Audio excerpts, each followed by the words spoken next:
இங்கே பாருங்கப்பா, என்னால் சீர்னா நடனா இந்த மாதிரி என்னால் கொடுக்க முடியாது. என்ன உங்களுக்கு வெந்த புல்லைனா வேற பிறந்திருக்கு, அப்புறமா நம்ம எந்த சீர் வந்து கொடுப்போம். என்ன ஏண்டா பாவடா, ஒன்று நான் சொல்றது வந்து கேடுடா. அவனுக்கு பேர் சீரை ஏதாச்சும் கொஞ்சம் மாதம் ஏதாச்சும் ஒரு பொருளையாச்சும் கொடுடா. என்னங்க, நம்ம வீட்டுக்கு வந்த பொண்ணுக்கு நம்ம தேங்க நல்லா பார்த்துக்கிறணும். அப்படி சொல்லுமா.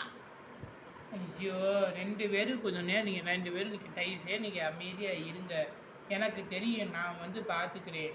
எப்போ சீர் கொடுக்கணும் எப்போ சீர் கொடுக்கக்கூடாதுன்னு தெரியும். ஏங்க, நம்ம இன்ன வரைக்கும் சண்டையை போட்டதில்லைங்க. இப்போ ஏங்க சண்டையில் இருக்கிற மாதிரி பேசுகிறீங்க? ஆமாம், நிலானி சொல்கிறதுனா சரி.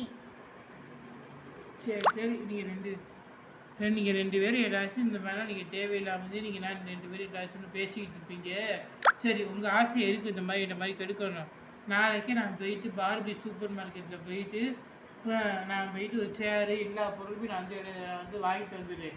நீங்கள் ஒரு லிஸ்ட்டு மட்டும் நீங்கள் வந்து எழுதிவீங்க என்னென்ன பொருள் வேணும்னு. சரியா?